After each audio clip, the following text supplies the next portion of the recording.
now Muslims were being tortured. So one such Muslim was Khabaab bin Arat radiallahu anhu, who they grabbed him, the mushrikun grabbed him, and they took coal and they heated coal on the ground. And then they forced him to lie down on it, on his back, and then they stood on him. So his back kept on burning and he kept screaming and they wouldn't get off of him. And until his entire back just melted off. And he was completely like traumatized and burnt. And in that state, he came to the Prophet ﷺ and he cried. And he said, Ya Rasulullah, we're the ones that have the truth. Why is Allah letting this happen to us? Why, if you're doing the right thing, why should bad things happen to you? Right? And these are the best people. They're the ones that are supporting the Messenger of Allah sallallahu alaihi wasallam. So if they're not just doing some random good deed, they're doing the best of all deeds. And yet these terrible things are happening to them. Now this is an important question because a lot of people say, I'm trying to do the right thing. Then why are bad things happening to me? Right? And before we ask ourselves that question, why is it happening to me? You and I have to remind ourselves that there were people that came before us that were much better than us. Prophets, people that supported prophets. And those prophets themselves and the people who supported them went through much more difficult things than we'll ever go through. That's a reality. Allah put them through it. Our Prophet ﷺ was publicly humiliated constantly for over a decade. Then there was attempts made at his life. His own family used to abuse him every single day. And that's the Messenger of Allah ﷺ. And then he had to escape from his own home that he loves to death. He has to escape from it because they're trying to kill him. So it's his entire life. Actually, one way of looking at it is his entire life, sallallahu alaihi wasallam, is a life of pain, is a life of extreme pain. And the people that were close to him or decided to follow his way, the pain came with it.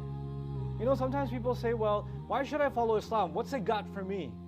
Like, what do I get if I follow this religion? Is my life going to get better? Are my problems going to get solved? Am I going to get a job? Am I going to get healthier? Because, you know, people say like something like, man, I didn't used to pray. And then I had exam season coming. So I started making salah and stuff. And I made so much dua. And I stopped doing haram things. And I still failed. What's the point? Like, it didn't work. You know, because the whole idea is, if I turn to religion, it should do something for me. It should help me in some way. That's the whole point, right? So, and this is actually what many other religions offer. You go to the temple and you go to some church or you go to some place of worship and you have some idol in front of you and you put some things in front of that idol and say, I really need a new car. Or you put something in front of it and say, man, I really need this problem to go away. Can you help this problem go away? Because the entire promise is that something in this life will get better if you turn to this religion. Right? And then people turn to saints and turn to idols and turn to other forms, objects, because they want their worldly problems to be solved. But Quran is painting a completely opposite picture. These people are turning to God, and everything used to be normal before they turned to Islam. And when they turn towards the Prophet ﷺ, their family hates them, they lost all their money, they're being tortured, they're being burnt alive. And like their life turned to hell because they accepted Islam. So unlike any other religion where you could say, you know, you should accept this faith because things are going to work out for you. This is a true story. Many of you are familiar with Joel Osteen, and he's a very famous preacher, out in Houston. And I was curious about his popularity. I wanted to know, what message is he giving to people? And by the way, about the Bible, Allah Azza wa Jal, about the Bible and the Torah and the Injil, Allah does say that in it there is still some light and some guidance. Allah doesn't reject the previous revelations. So I wanted to see for myself what it's like when he preaches and how do people take in what he's saying, what his sermon is like. And he was a couple of years ago on Christmas Eve actually, he was coming to Dallas at the American Airlines Stadium. And I bought tickets and I went. And I sat up in the bleachers and I observed the entire program for 3 hours. I watched the program. I wanted to see what they do, what goes on in there. And I kid you not, the entire time his mom came, his mom said, I used to have cancer. The doctors told me I had just a year. And I said, Jesus, you're going to give me 15 years. And you know what? It's been 30 years. And everybody's clapping.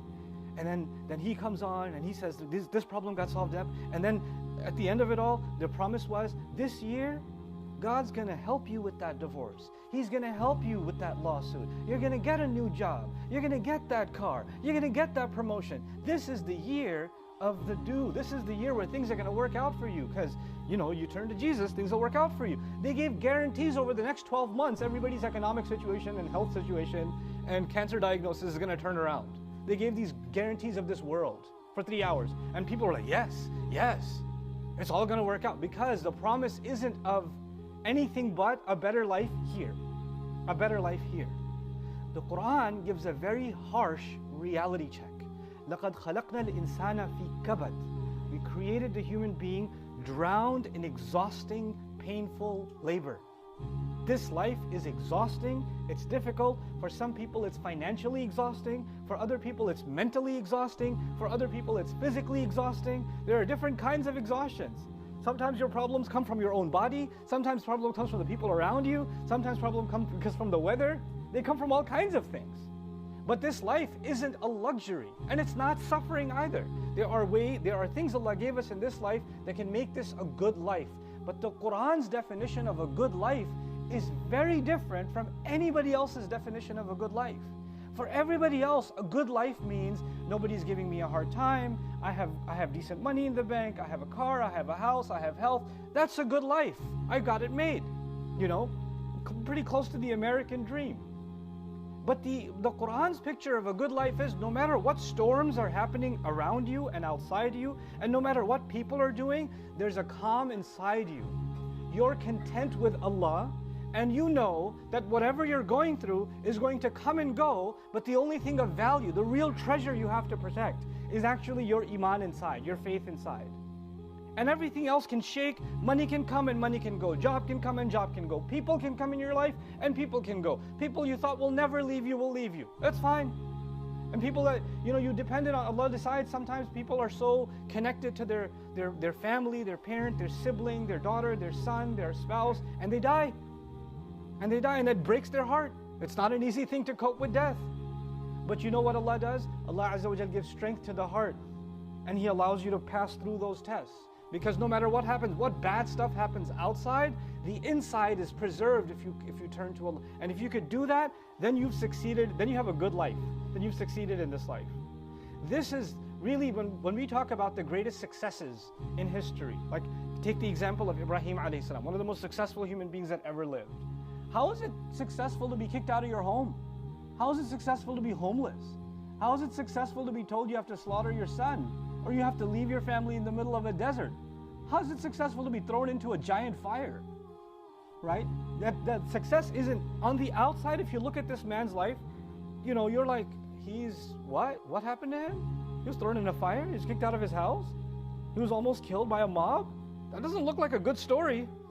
When you drive by somebody's home, they've got a beautiful mansion, you're like, wow, these people are so successful. But if you see a homeless person, you say, man, this guy's what happened to them? How did they fail at life? Right? Because our definition of success, it looks like certain things. And our definition of failure looks like certain things. Our messenger, sallallahu alaihi wasallam, lived in a cave for a couple of years. In a cave.